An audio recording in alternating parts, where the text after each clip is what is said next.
My name is Emil from both the organizations I just mentioned. I will be moderating the discussion today. And we're excited to have you here for this topic, for these important elections that will take place upcoming Sunday in Bosnia and Herzegovina, local elections across the country.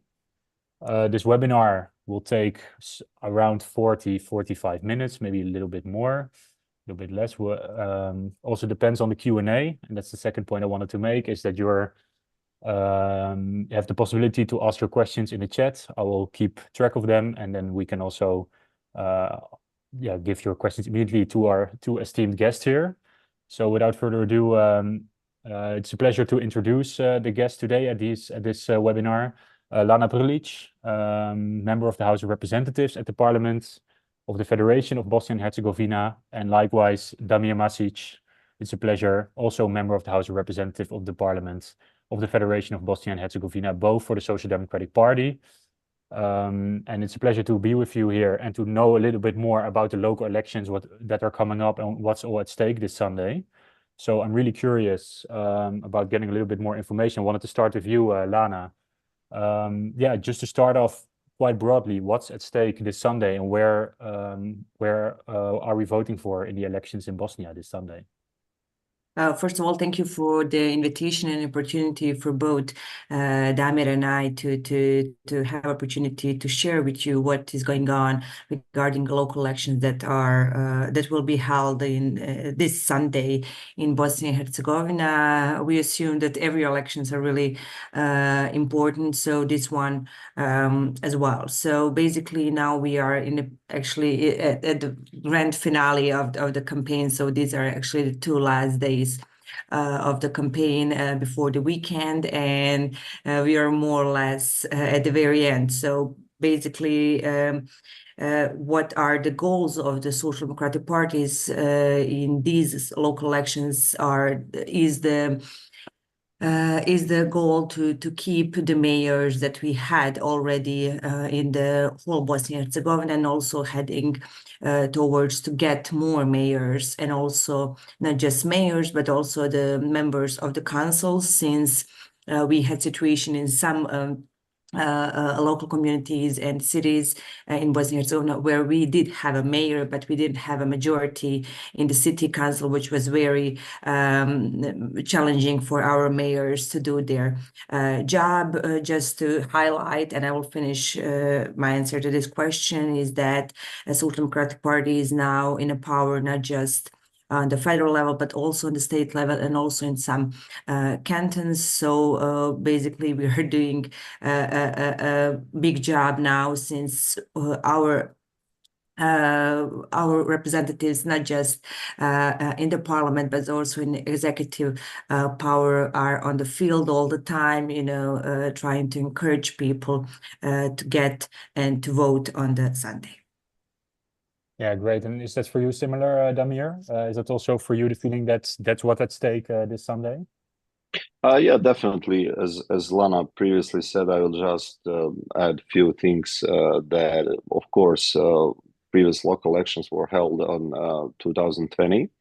And one of our main goals is also to increase the number of the city councillors in all municipalities in Bosnia and Herzegovina. We are the only one political party who is represented throughout the whole Bosnia and Herzegovina, practically in whole municipalities inside the Republic of Srpska, Federation of Bosnia and Herzegovina, all cantons in Federation of Bosnia and Herzegovina, and also in District of Brčko. So, of course, we are trying to increase numbers, not only related with the city councils, but also we are looking for several potential municipalities and cities where we are expecting that we'll have mayors for the first time after the Dayton Peace Agreement. Also, what is probably interesting for those who are looking at us right now and later on we'll watch this,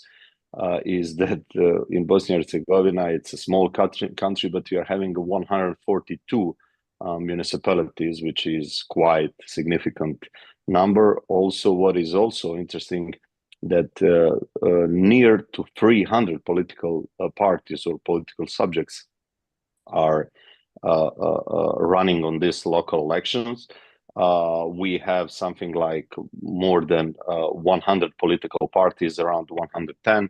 We are having almost 60 coalitions, independent candidates, and so on, so on. So Bosnia and Herzegovina is a small but very complicated country in every sense, not only in political, structural, but also on every elections we are facing it, just through these statistics that I right now try to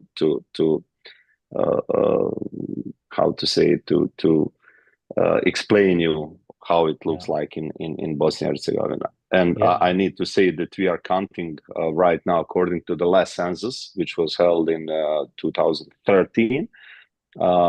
We were something like 3.5 million people, but all data are saying that practically in Bosnia and Herzegovina currently is living less than 3 million people. So 3 million citizens, small country, but almost 300 political subjects and individual candidates on the local election. Yeah, that's really a lot. Yeah, thanks for getting a little bit of context there. Because as I also know, from my work and working and interested in also the politics in Bosnia and Herzegovina, it's not the most easiest country and political system to understand, as an understatement. But yeah, in essence, we see at these local elections this Sunday, Damir, that at stake is mainly the mayors that are being chosen and the city councils, if I'm correct, right? Yes. Yeah. Yes, and according to our constitution, most of the cities and municipalities are electing directly their mayor, but city of Mostar and city of Sarajevo and in district of Brčko, of course, they will elect mayor after the election, and mayor will be elected from the city council in Mostar and in Sarajevo. So mayor of Sarajevo will be elected approximately something like 6 months after the local election, because also that procedure is quite difficult and complex. And something Lana can tell you about the Mostar, but Mostar also will elect first city councillors and later on mayor of the city. Yeah, so indirect procedure in Mostar and in Sarajevo.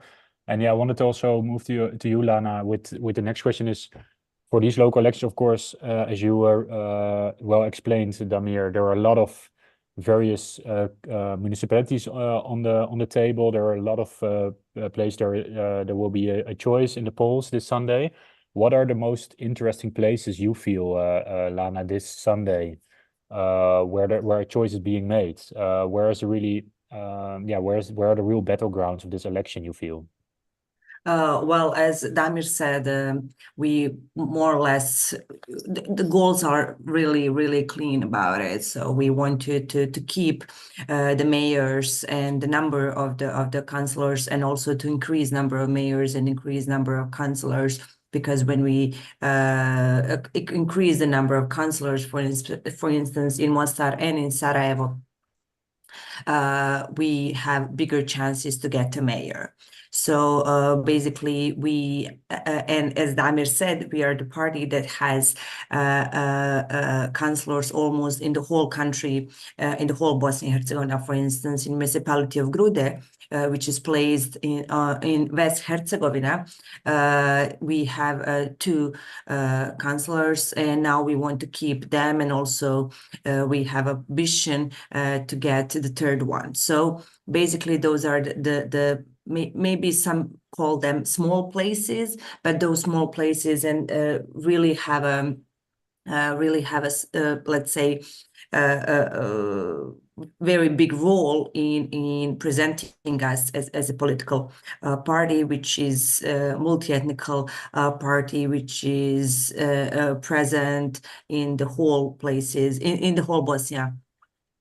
in Herzegovina. I will just add to what Damir said, since I'm coming from Mostar, and now I'm currently in Mostar. So basically, we didn't have 8 years elections. Actually, 12 years we didn't have elections from 2008 to 2020 in Mostar. So we didn't have a city council for 8 years. And the last local elections in 2020, for the first time after 12 years, we had local elections, and now we are also having local elections. And that's the specific situation of Mostar as well in Sarajevo. So in Mostar, when we elect the councillors, then from the city council, we elect mayor, but those mayors should be firstly elected as a councillor. So, you know, as Damir said, we have really big and complex political system in Bosnia and Herzegovina, and what we are trying to do in our work beside the parliament is try to explain people how to vote on Sunday, especially because we have now new election rules that we have that we will have for the first time at Sunday. And also the thing is that we are also facing a lot with the election frauds every elections. And what Damir said, that census that we had in 2013 now is 2024, so a lot of years passed. We are still not sure what is actually the turnout of the people who vote, and we are not sure that we can actually see in the council, in councils and in a parliament actually the real will of people who are voting on the elections. So this is actually our crave for the help, let's say, at Sunday, and for those who are watching this, if there are people from Bosnia and Herzegovina, to ask them to go and vote and to be sure to protect their votes. Yeah, exactly. So yeah, that's of course when the most important thing about the election, just the democracy and the democratic, the democratic institution of the election. So indeed, the turnout and the census is something I wanted to come back to also later in this webinar. Maybe one follow-up question to you, Lana, as well, regarding the main themes of these elections. So you already alluded to the goals for SDP, specifically Sunday. And what do you feel are like the main themes where people are coming for at the polls? What are the main topics that are currently important during these local elections? It's very interesting that you asked that, because we had help from people who wanted to do the polls for us before the official campaign started. So I had the opportunity to see those research that was held in Sarajevo, and it was held in Mostar. So it was really interesting to compare. In Sarajevo, people were very much concrete, they do understand what is the local politics, while in Mostar, since we didn't have elections for so long, and a lot of people didn't have opportunity to see how actually city council is working, since we didn't have it for 8 years. Mostly federal government did take care of that, even of the budget. For instance, in Sarajevo, people say they want, I don't know, schoolyards and so on. But in Mostar, for instance, people are talking about security issues, which is unfortunately not on the local level, but mostly on the federal and cantonal level. So, and from one municipality to another, topics are more or less the same, but also very different. But we are trying to as Damir said, we want to be in as much as possible municipalities, not just as candidates on these elections. Damir and I, we are not candidates, but we are someone who is sitting in a parliament representing people, and we have a really big responsibility to be on the field and to talk to people, to answer to them, and also to support, let's say, our comrades who are in a race for their mandate these elections. Yeah, would you agree here, Damir? Thanks, Lana, for this elaborate answer. Would you agree, Damir, that these are like the main topics you see on Yeah, some? definitely. And also, doesn't matter which elections are we talking, local, general one, the main topics are always unemployment, corruption in every field in BiH society. And also, yeah, if you're talking about the local elections, definitely citizens are seeking for the better service from the local level when we are talking about the public transport, about schools, parks, cultural institutions, and everything else. But still in Bosnia and Herzegovina, having in mind our complexity, those themes and the topics that was previously said by Lana are still present. Doesn't matter, we are in local elections, but people are asking for better administration, better service, not only from the local level, but practically from all levels of authorities. And I will say another thing that can help to understand complexity of structure of Bosnia and Herzegovina for those who will watch this and they are not from Bosnia and Herzegovina. Usually in every country, especially in Europe, we are having the three levels of authority: state level, some kind of regional level, and local level. In Bosnia and Herzegovina, we are having five. For instance, in Sarajevo, we are having a municipality level, then city level, then cantonal level, then entity level, and the state level. What is the problem? Problem is that each of those levels of authorities are having their own, how to say, competencies and authorities related different kind of fields. And what is also problems, it's regular that not only one level of authority is responsible for one field. So that on daily basis causes a lot of problems and troubles for ordinary citizens to achieve some of those services.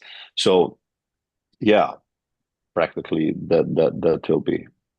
Yeah, exactly. Yeah, and that makes indeed a lot of processes probably quite difficult, and sometimes yeah, maybe also that is not really clear where the competence lies.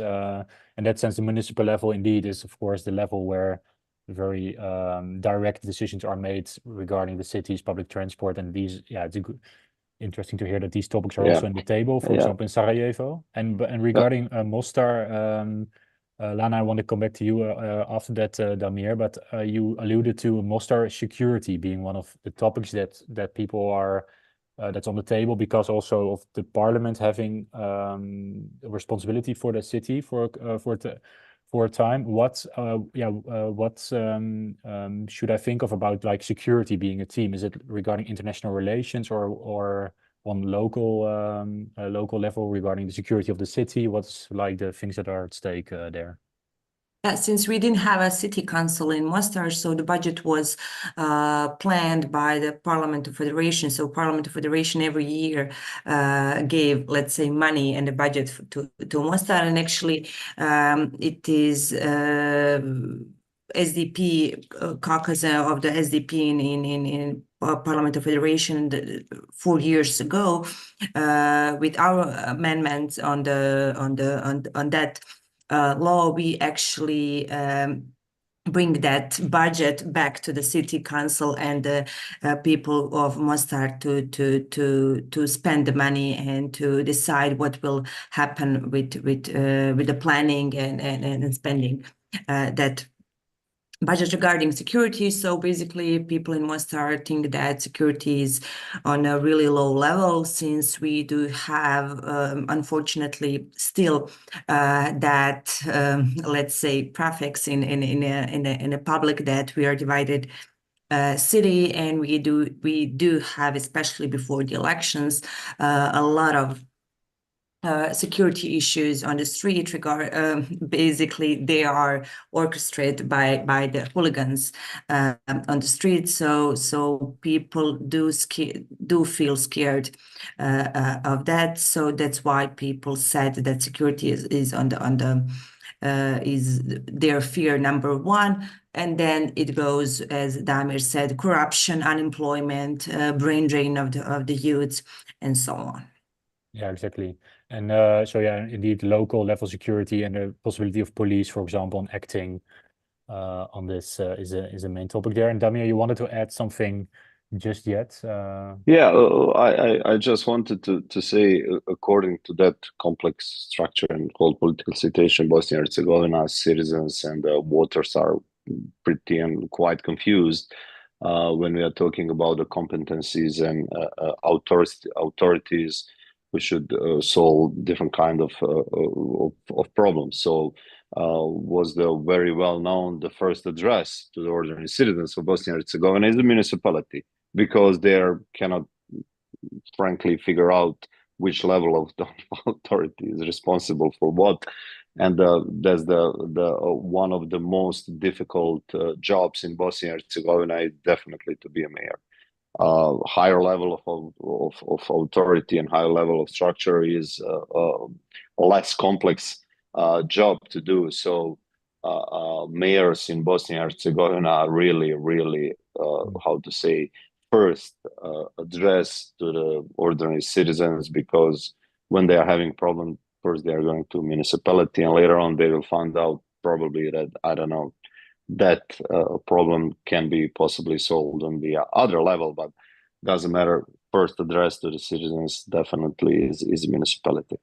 Yeah, yeah. And how are the levels of trust, Damir, in the municipality and especially the mayor? Is that relatively higher or lower? I cannot tell you specifically, because I'm not having the latest data and the polls related with that issue, but I can tell that it's much higher comparing with the higher levels of authority. So citizens probably much more or believe to the local authorities because it's closer to them, and they are practically everyday problems that they're having. A significant percentage of those problems will be solved by inside of the local community. So maybe that's the reason why they're having a little bit more trust in the local authorities comparing with those on higher levels. Yeah, exactly. Before going to my next question, I wanted to move to the Q&A. Thanks for the answer there as well, Damir, on that one. And we have a question from the chat, and that's thanks for organizing this. Are there any specific voters blocks important to you, like youth, minorities, or people like or minorities like LGBTQI? Yeah, I will keep it open to both of you who wants to answer this. Very shortly, it's very difficult, especially for the Social Democratic Party, to focus just on the one of those topics. Of course, we are covering all of them, and we are a party of Bosnia and Herzegovina, which have party members, have supporters, and practically in the whole society. So we cannot say like some other, I don't know, minor parties that they will focus just on one specific issue. Fortunately for the citizens, and we need to take care of all of those issues, and especially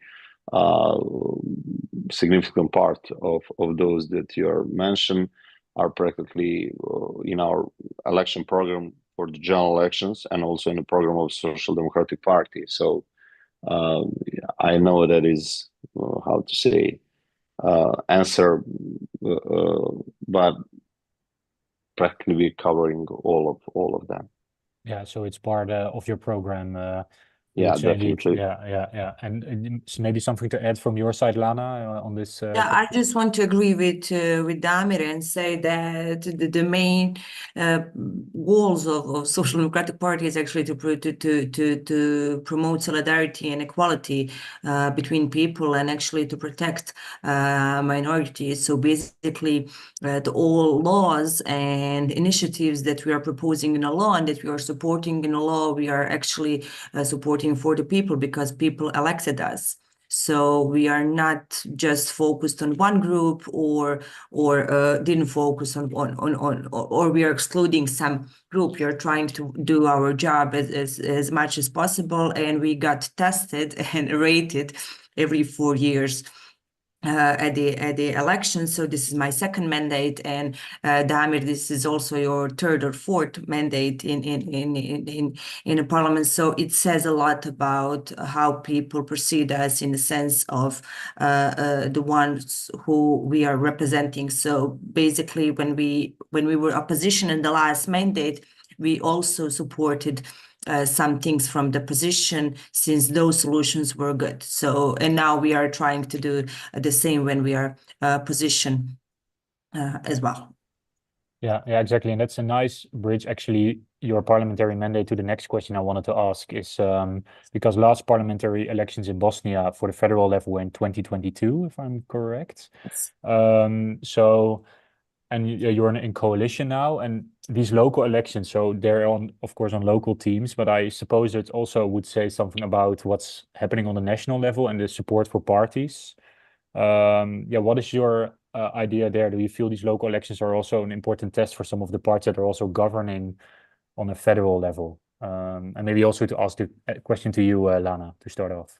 Well, actually, the other day we had a big meeting in my canton in Konjic, and actually the president of the Social Democratic Party, Damir Mašić, who is also the prime minister of Federation of Bosnia and Herzegovina, actually gave a pretty good, let's say, explanation on that question. So now when we are in position, our ministries are actually all over the Bosnia and Herzegovina and Federation of Bosnia and Herzegovina, no matter which mayor is in which municipality, from which political party, which was not the case before when we were in opposition on the federal and state level towards our mayors. So we are trying to maybe to change that political culture, let's say, to support the things that are good, no matter which mayor is representing that from which political party, since the mayors and the MPs and the councillors, they are the will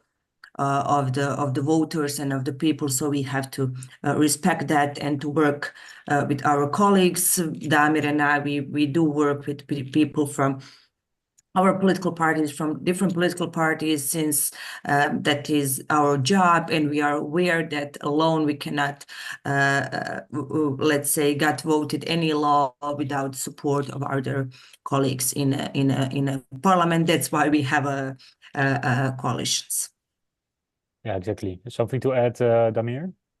I just want to say that practically one of our biggest advantages as a political party is that we realized quite on time that having in mind all complexity in Bosnia and Herzegovina, which is resulting with a lot of political parties and so on, that if we want to be strong and efficient, we need to make alliances and coalitions. And we started first in Canton of Sarajevo after the general elections 2018. We started with a coalition in Canton of Sarajevo, and we established the government through that coalition, and that is currently a very well-known coalition named Trojka. Trojka means that the Social Democratic Party, together with the two other partners, Naša stranka, on English, our party, and the third one, Narod I Pravda, translation is People and Justice. Those three political parties are practically Trojka, and we started to cooperate and working together since 2018, and practically after the general election 2022, we established the coalition on the entity level. In Federation of Bosnia and Herzegovina, as you know, Prime Minister of Federation of Bosnia and Herzegovina is also President of the Social Democratic Party, Damir Mašić, and our main partners in that coalition on the entity level is definitely those two parties, and of course AZZ. AZZ is a political party that is also together with us on a coalition, on a federation of Bosnia and Herzegovina. So what I want to say, in Canton of Sarajevo, in almost all municipalities, and we are having 9 municipalities in Canton of Sarajevo, almost in all, we are having a common candidate for a mayor from Trojka.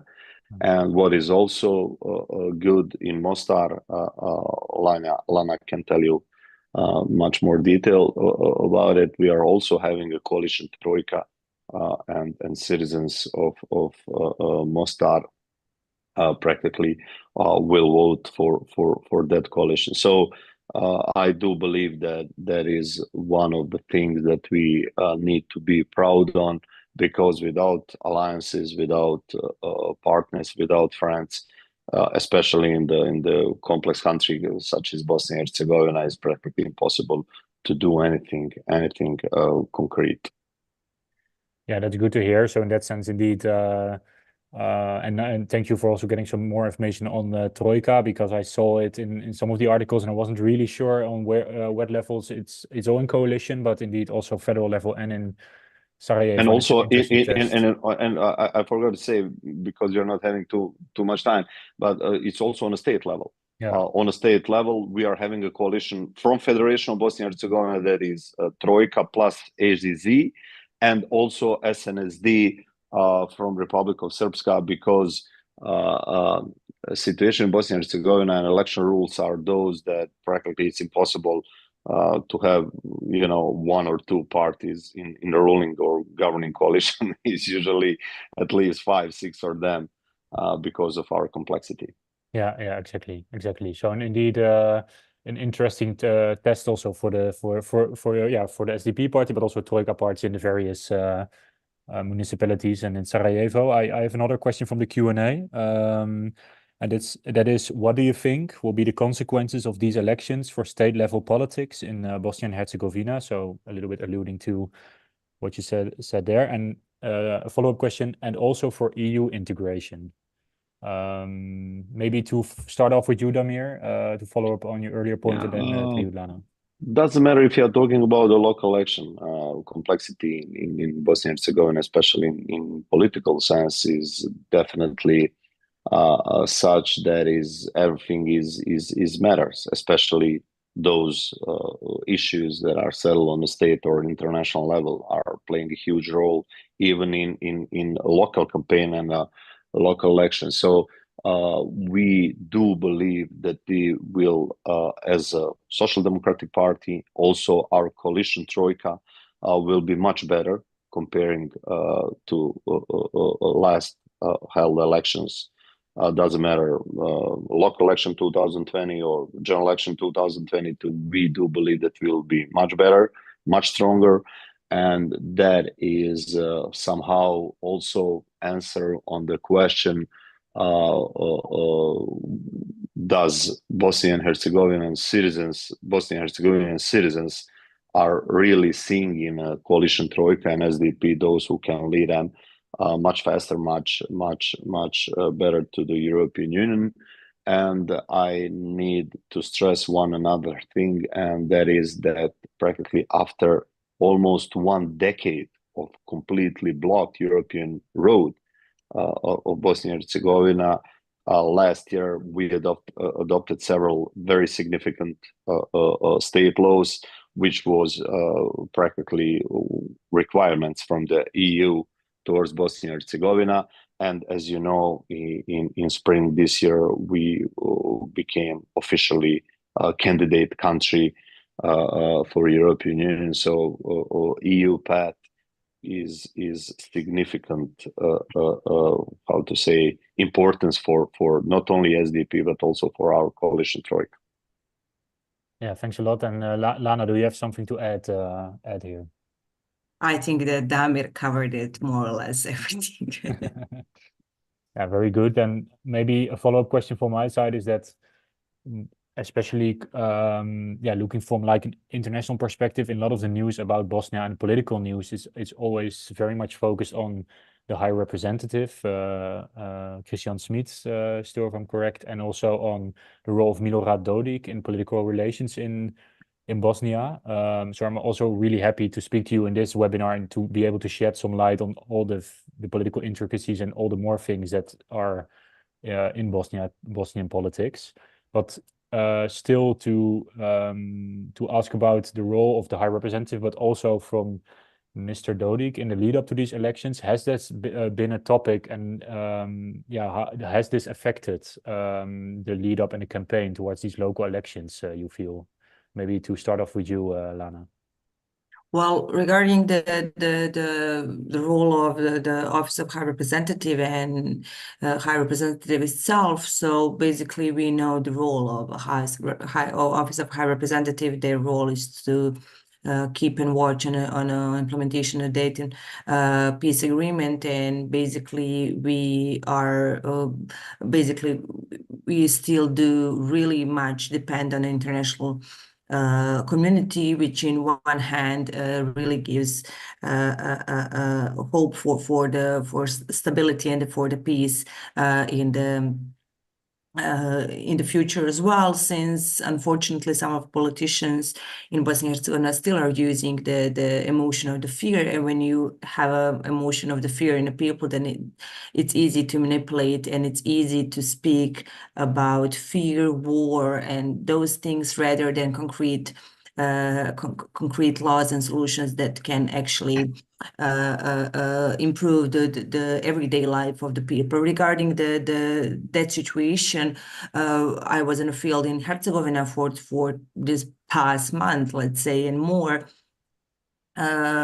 People do ask at the street, will there be a war again? So just to be honest about it, but those are mostly the older people, let's say 60 plus, who really do remember what happened 30 years ago here, and but all the others are just asking about some concrete solutions or some laws that were in the procedure, and so on and so on. So that is not the main topic when we come to the people in everyday communication. I don't know what is the experience of my colleagues in the other parts of Bosnia and Herzegovina, but it doesn't seem to me that that's the main topic, which is good, since it creates more space for the people who are candidates in these local elections to have a, let's say, space to spread their word about concrete solutions that are offering when they get elected after Sunday. Yeah, thank you. So yeah, you would also say that in the campaign and lead up to the local elections, the topics have been mostly on the local topics across Bosnia and Herzegovina, so also in Republika Srpska. As I witnessed. Yeah, exactly. As I witnessed in Herzegovina. Yeah, exactly. Is that for you similar, Damir? Yeah, I will just, of course, I completely agree with Lana, what she said about this question. That's the reason why we are in the same political party. As you can see, we agreed a lot. I'm joking a little bit. I just want to say several things about Dodik and about High Representative of Bosnia and Herzegovina. High Representative of Bosnia and Herzegovina, High Rep, is not foreseen by the Dayton Peace Agreement by chance. Definitely very clever guys in Dayton realized that Dayton Peace Accord will not be capable to provide normal life, everyday, life to the ordinary citizens in Bosnia and Herzegovina, and the High Representative is necessary to be part of the Dayton Peace Agreement, and not only to implement fully Dayton Peace Accord, but also to be somehow or some kind of security force in Bosnia and Herzegovina, and the High Representative is definitely still necessary in Bosnia and Herzegovina, mostly because of all of those, how to say, very retrograde structure in Bosnia and Herzegovina, and the leader of those who are really making everyday problems in Bosnia and Herzegovina is Milorad Dodik. Milorad Dodik is a person who is not even capable to explain the origin of his own property, of his family, millions and millions km property, which he's not capable to prove, and he's having a problem with situation where Bosnia and Herzegovina is moving forward to the European Union, where we'll have much more efficient judiciary system, prosecutor's office, and all of those things. And a reason why he is trying to have very close connection to the Vladimir Putin, Russia, and Viktor Orban in Hungary is just he need to have potentially another address where he can hide not only his money and his family, but if ever in Bosnia and Herzegovina, and we do believe that we'll soon have that scenario, he will need to answer a lot of questions to the prosecutor's office in Bosnia Herzegovina. So I need to tell you just another thing. Office of High Representative as the office is having directly link with the Security Council of the United Nations. So if anybody, and that's the reason why Dodik is attacking on the High Representative office, two main addresses was attacked by him. One of them is Office of High Representative, and the another one, which is also very important institution in Bosnia and Herzegovina, is Constitutional Court. I will just say that dissolution of the Spain and Catalonia recession was not stopped by the politics. It was stopped by the Constitutional Court. And Dodik is very aware of that fact. That's the reason why attacking on the Constitutional Court of Bosnia and Herzegovina.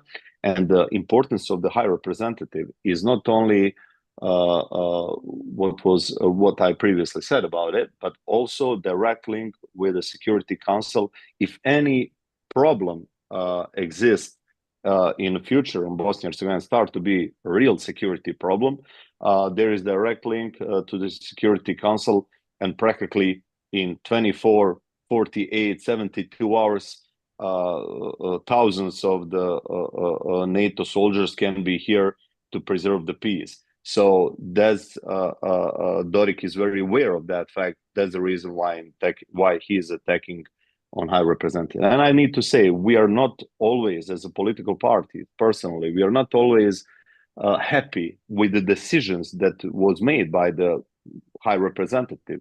But still, we do believe that his presence and existence in Bosnia and Herzegovina is still necessary, and it's in direct interest of all citizens of Bosnia and Herzegovina. Doesn't matter if you are talking about the Bosnian, Serb, Croats, rest, others, blah, blah, blah.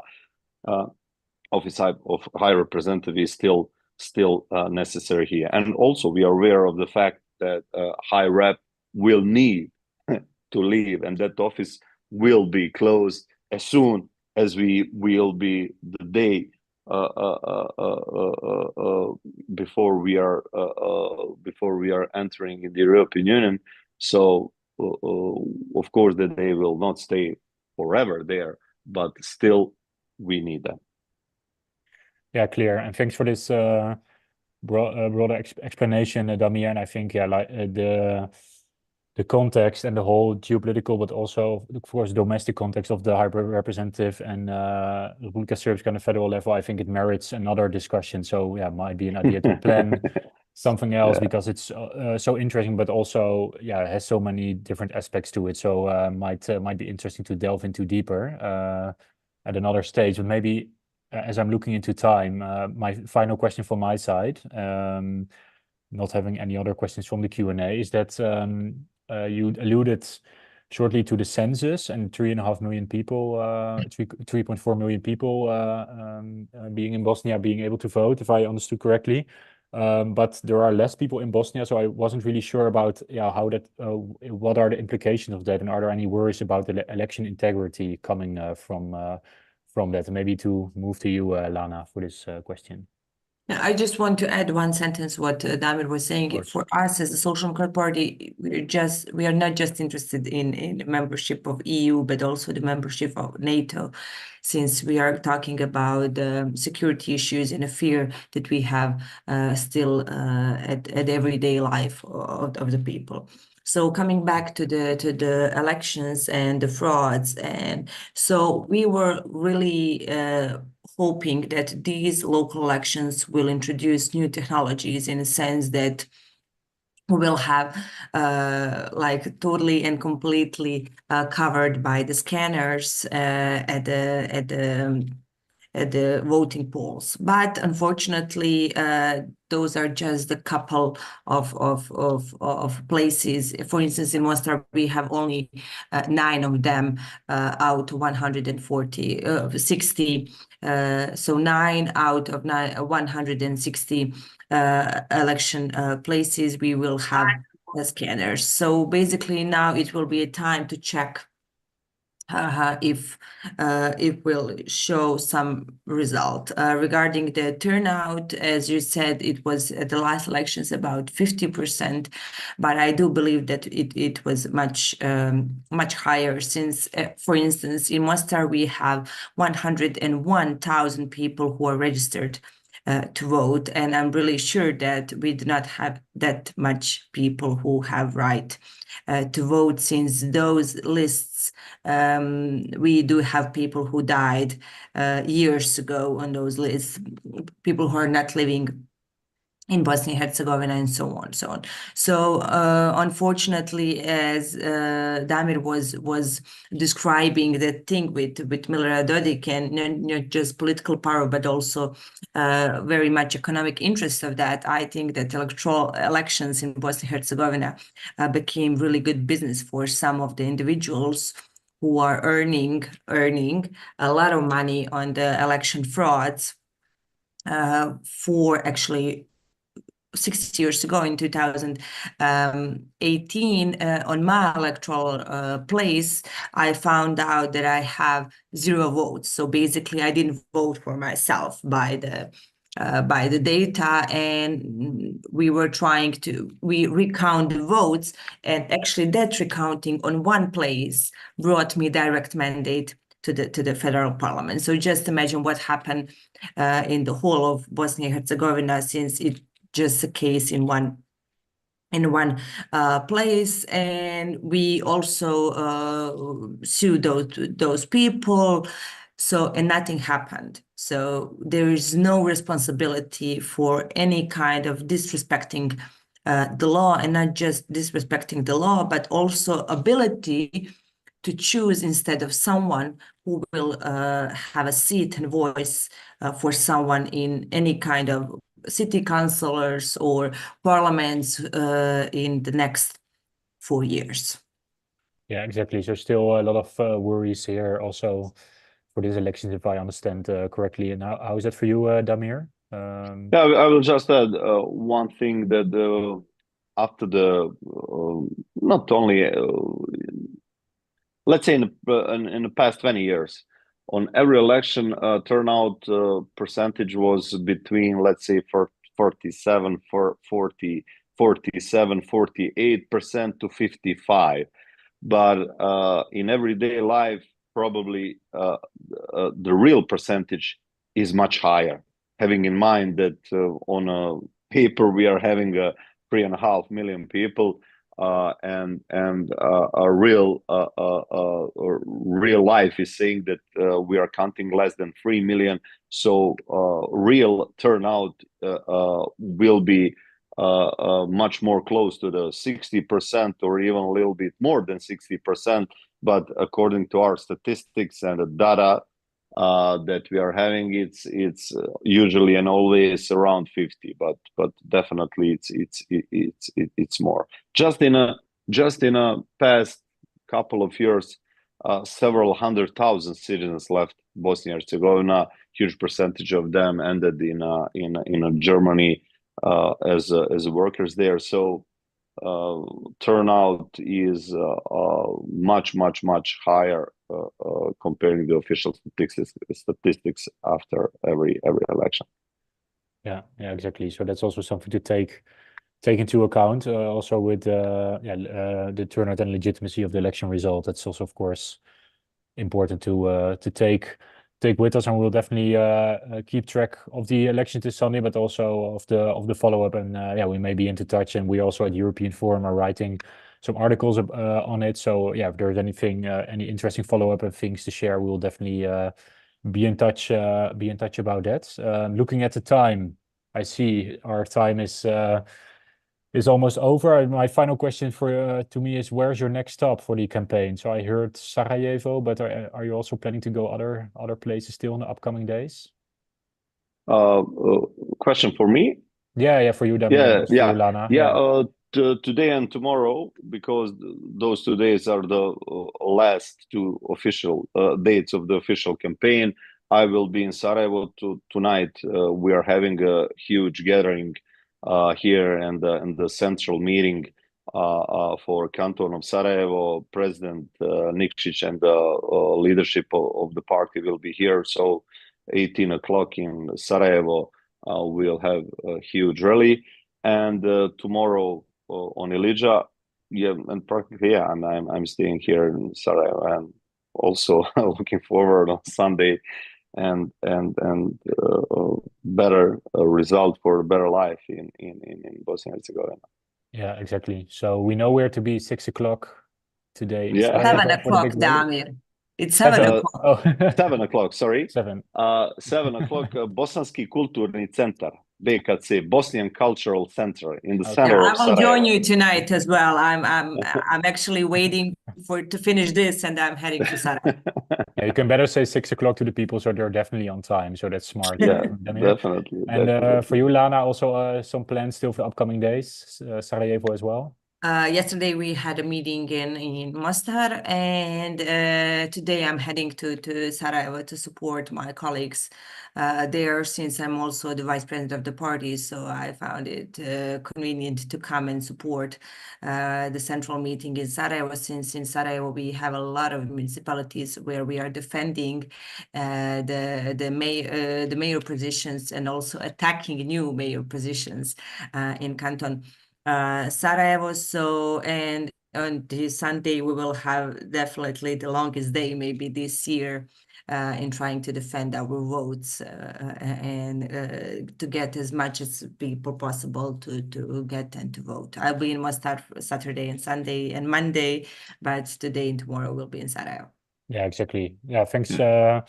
Thanks a lot, and good to know. And I want to thank you so much for your time here and being able to shed some light on the local elections has been really interesting and informative.